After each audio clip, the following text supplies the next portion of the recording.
Well, from the title of today's video, I'm sure a lot of you are like, hey, bass. First of all, let me take out my gum because I don't want to chewing gum during this moment of truth. Hope I didn't take out something. Okay, yeah. So what's up, guys? Welcome back to my YouTube channel. If you're new here, my name is Tiffany Aweka and I'm a Nigerian based in Ghana YouTuber. You can call me Tiff for short, Tiffy for short, depending on how close we are. But since this is YouTube, as a subscriber, you are my personal person. Say hi. So anyways, without further ado, today's video, I don't know why I'm laughing, but you know what, let me zoom closer so you guys can see this crazy girl, like what this crazy girl is up to. So guys, you know, I've been in Ghana for a minute now, almost 5 years. I've been in Ghana and I have had some entanglements. What happened? Yeah, and then I got into an entanglement with... Oh my days. Okay. Jokes aside, you know, coming to Ghana here has just been awesome. And yes, I have met different kinds of people. Like when I say different kinds of people, I don't just mean like nationality or race or whatsoever. I have met different kinds of personalities, different kinds of characters, and today I'm going to talk about 4 different men I have come in contact with since I've been in Ghana. You know, I've been here for like almost 5 years. So this is my entanglement story. You know, I'm talking too much. I'm trying to know if this is really what this is content worthy, like if this is what I should really talk about with you guys. So yeah, so let's talk about the first person I met when I was in Ghana. The first person I had an entanglement with. Yes, I'm going to be using entanglement because that's what I'm calling it these days, right? So the first person I had an entanglement with was actually a Nigerian like myself, and you know, some funny stories. So this certain person was really nice, you know, he was really cool, we got along, and you know, we're just chilling, you know, flexing. He liked to flex, like he liked to flex me. Prior to what people always say about Nigerian guys like liking to flex, he really liked to flex me, and we did not have any I believe in abstain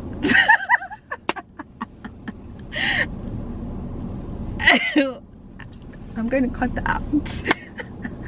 Okay, me and this person, how we met was actually I met him through a friend. I think he had been stalking me for a while, so I met him through a friend. You know, we started talking, we were cool. He liked me a little bit too much. Yes, I just said that. I don't really like it when people overlike me because it makes me scared. I'm sorry, I know that is different from how most girls want to feel, but he really flexed me. He was a Nigerian that really liked to flex me. Like, he took me to nice restaurants, you know, and let me just say this, I'm this kind of person, if I cannot afford a certain restaurant and I don't really know you and I'm not dating you, I'm having an entanglement with you, if I can't afford it, I won't go there with you. That is just me. I like to have my own money. I like to carry vex money around. You will not see me, like, most times if you ask me where do you want to eat, I will pick somewhere that I know I can afford. If peradventure the African man comes out in you and you decide to leave me there, I will not just worship it, I'll pay for it. So that is me, that's who I am. So it was really nice, it was blissful. So first relationship here in Ghana was really nice, it was blissful. It didn't really last because I was somebody that was just always kind of focused on school. So, and I was not really into him like that. It was just an entanglement. So that is first bubble number 1. Woo! Second person I had an entanglement with, bubble number 2. This guy was a Nigerian as well. My god, I thought I was in love. It was uni love, you know. before, prior to me dating that other person I had an entanglement with, he was not a uni student, because I already always told myself that I would never ever be involved with people that are in my class or people that I go to school with. I'll never ever be involved. But this person, I really liked him, so I thought. So guys, I'm ready to bust people's heads so people will laugh a bit. I'm sorry, baby boo, if you're watching this video right now and you're like, did she just say that? So this was what happened. So bubble number B, you know, I mean letter B, bubble B. So this guy, he was in my department. We're cool, you know, that kind of thing. So most times if I go over to see him or we meet places, I pay for my Uber. I'm always forming independent chick, like I want to always pay for my bills myself, that kind of thing. But sometimes like you realize that is this thing normal? Okay, so let's fast forward to our first actual date, when we went for a date. So I had chosen a restaurant that I really liked because he asked me out on a date. So I was like, okay, let's go to this place called so and so.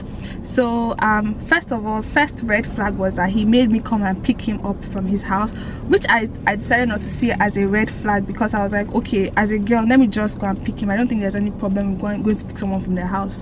So when I picked him up, sorry, before that, when he told me to pick a restaurant, we had already discussed about it. And I'm this kind of person, I'd like to know your budget, because I too have a budget. So I was like, oh, this is where we're going to. It's a really classy place. So I was like, no problem, like let's go there, you know where you want to go to. I was like, okay, no problem. So me, as I said earlier on, I like to carry vex money, and I don't go to places I can't afford. Like I don't ever go to, if you see me at a restaurant that's top notch, just know that I can afford it. That's why I'm eating there at that moment. It's not, you know, every day is not Christmas. Sometimes I can't afford that restaurant. So I picked him up from his house. We went into the restaurant. Okay, now they brought the menu. Me, I just ordered something light because I mean like yeah, you understand. So I ordered something light, like I think I ordered like rice with shrimps, and I ordered a drink. Uncle ordered like a platter of something, like he ordered food, like correct food. This Niger bobo ordered like plenty food. Okay, now we finished eating, bill came. So I already told him that let's dodge the bill, because number one, I kind of saw him like he's a student like me, so let's just dodge the bill. Like I don't even want you to pay everything. Uncle was just like looking at me. So the bill was about 400 cedis. I brought out my money. I brought out 200 cedis. Uncle touches his pocket and he's like, I think I left my mobile money phone at home. rewind. You heard me right. He was like, I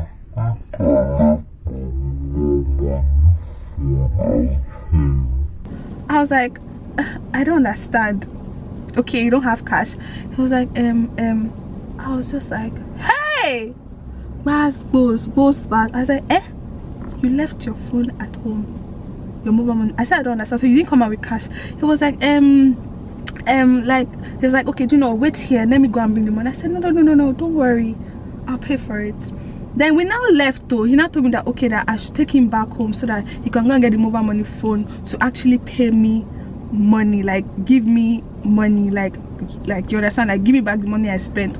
So it's not like I wanted to collect the money back, but like I needed the money back obviously, because I didn't budget. Number one, his food, what he ordered was about 200 and I think 250 cedis. I think what I ate was 150 cedis. So I didn't even eat more than what you ate, and I'm paying more, and we're supposed to do 50-50. Even if it's 50-50, at least I would have been ready to pay 200 and pay 200. So I was like, no problem. So I needed that cash. Obviously, give me back my 200 cedis, bro. Like, who's your bro? So we got to the car, took him to his side. He got his mobile money phone, all right. So we went to a mobile money vendor, so I could overhear his conversation with the guy. The guy was like, Oga, you don't get enough money from your account too, because he was trying to allow cash out or something. So it occurred to me that this uncle did not even have money. Then he came to the car. He was telling me that it seems that there's a problem, so and so, this, that. I was like, hey, Nigerian bobo, ha, one chance. I was like, really? So I was like, you know what, it's fine. I was really pissed off that day. I went back home, I was thinking about it. I asked I painted the scenario to my friends. I said painted, I played the scenario to my friends. I told them, now what do you think about this? Most of them were telling me that this guy is lying, no, you know, that kind of thing. You can't tell me that you forgot your mobile money phone at home. You now collected the phone and there's no money on the phone. So what money were you going to go and bring? Like, sometimes if you don't have money to take a girl out to a restaurant, like if you ask a girl to pick a restaurant and you know you can't afford a restaurant, just say it. Or most times just tell her, okay, I want to take you out on a date, we're going to see a movie. Like, tell her already you're going to take her to eat. Like, surprise her in a restaurant that is nice but affordable. Stop taking girls to places that you can't afford. So that was like one dating experience I had. And after, so I saw that he was someone that probably just wanted to milk me low-key. So a girl took her bag and she ran as fast as she could. So yes, number 3 dating experience was with a Ghanaian. Yes, I've had some of that Ghanaian jollof entanglement. Oh, okay, first of all, I want to say something. Prior to what most girls say, that Ghanaian guys are selfish, they don't like spending money, blah blah blah, that's a lie. Don't categorize all men like that. Just like how they say Nigerian guys like to spend money, they don't like you spending your money. Sweethearts, what I just spoke about just now, hello. So it does not matter, it doesn't matter where you come from, what your race is, what your nationality is. It's a self thing, like it's a personal thing. Some people are open to spending, some people are not. Just like how you meet some girls like me that like to have their own money on their hand. Like, I can't go out with you except maybe we have been dating for a very long time and I trust you that you always have, you know, you always carry, then I can go out with you like freely, even if I don't have much in my pocket. But if it's like first, second, third date, I would also always have my money intact. Even so, like, I don't know a time that I've gone out and they've embarrassed me before because of money. And I thank God, even though it has happened, I've had my money. So back to this this experience with the Ghanaian bobo.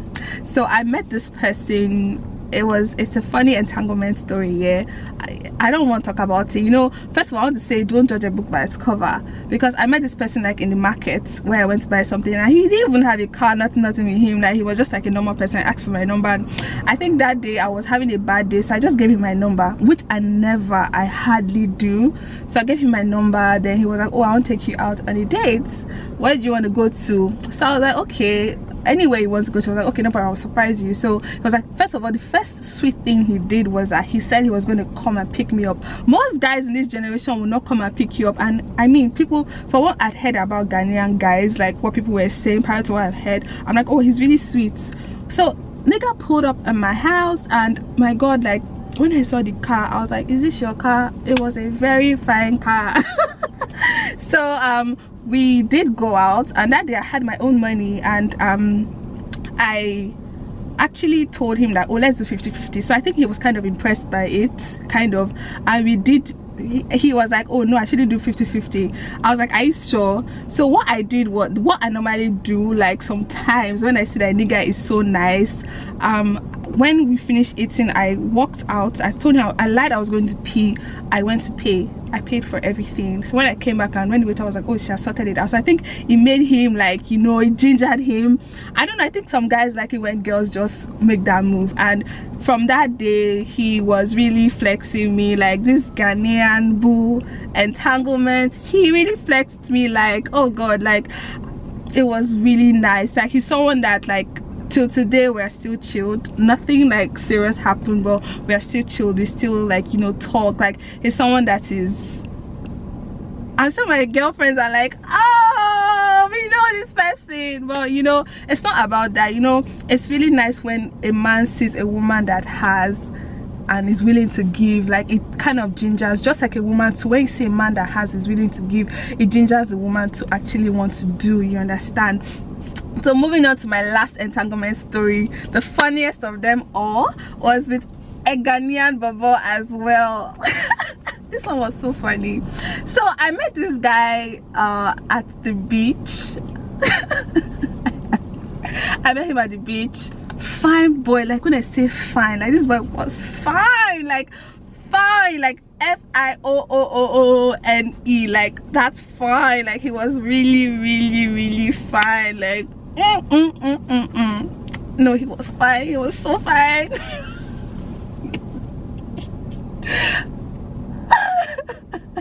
He was fine. So I met him, started talking, you know, and I picked that he had a nice ride. I was like, ah, fine boy, nice car, nice accent. Oh, he's Ghanaian. Wow, that's so lit. Like he's working too, you know, just, you know, like when you're like working class and you meet a fellow man that's working class that looks distant, you're like, ah, maybe this is my last bus stop. I was already happy, you know. So first date now, he said that we should go and see a movie, which was kind of rare for me because I normally don't go on movie dates with people. I don't like seeing movies with people. I like going by myself. Yes, I am that way. So I was like, okay, no problem. So first red flag was that I got there an hour before him, and obviously I paid for our tickets because I mean like nothing. So I paid for our tickets and he came in late. He was like, oh he had traffic, that, oh, why did I pay for the tickets? I don't worry that he will pay me back.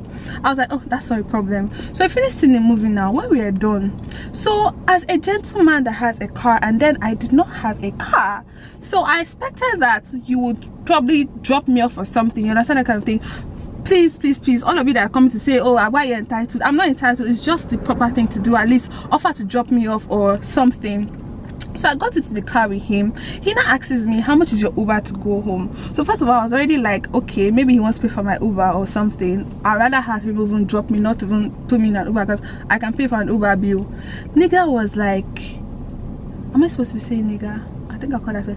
Uncle was like, how much is my Uber money? And I told him, was like, okay, bring that money and let us buy petrol for his car so that he can fill his car. He said that he was like, bring the money. I thought it was about 45 cedis. He was like, okay. He said, okay, you're 45 cedis, so how much are you with?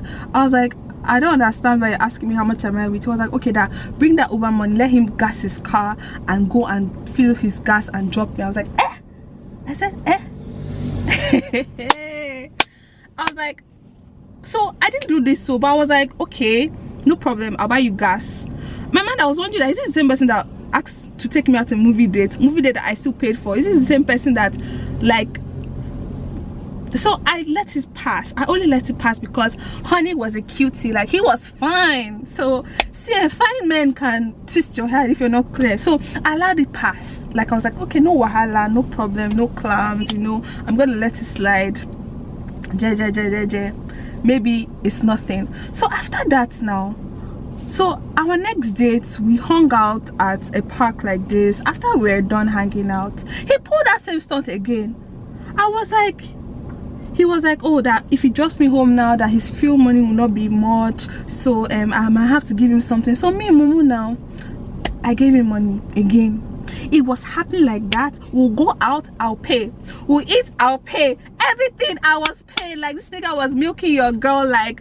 And the funny thing is, like, I don't have a problem with assisting my man, but you were not even my man. We're just having an entanglement. Like, it was nothing serious, and you were literally milking me. Like, did you give me anything? Did you even buy me airtime? Did you ever? He never paid my Uber bills. I paid my Uber bills every time. I paid him gas money to drop me home. I paid for our food. I paid for our ticket.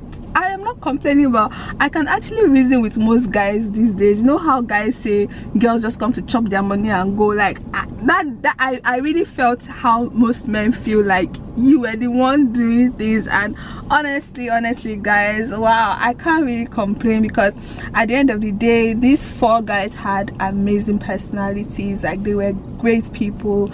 Aside from them having like the bad side, which is normal, everybody has their bad sides, and everything. Aside from that, I actually enjoyed each and every one of them. Funny characters. Like, the first guy was so funny. He always made me laugh. He was such a gentleman. Like, he willingly spent money without thinking twice. Like, he literally took me to every single nice restaurant in Ghana. Like, every single nice restaurant in Ghana, I've been there because of him. The second guy, even though you know, he made me feel a certain way, you know, chopped my money at the restaurant and did not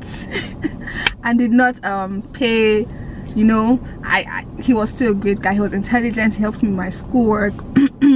The third guy, who's the Ghanaian guy that was flexing me, that I spoke about, that till today we still talk. He's still a very nice person, business oriented person, you know, nice guy. And the last one who I was spending my money on, I don't really regret it, because I think for that moment I put myself in the shoes of a man that spends for a woman and does not get any money in return. You know, because at the end of the day, when you're fine, you're fine. When you're fine, people do not really, you know, fine people get away with a lot of things. So guys, this is my funny story time about my entanglement experience in Ghana. Just here for laughs, you know. I've literally spilled the tea. And sweethearts, I love you guys. If any of you is watching this video right now, at least you can take a thing or two. You know that what you did to me then was not good, or it was good. If you have any entanglement stories to share, please share in the comment section below. Till we meet again, it's your girl Tiff, aka Tiffany.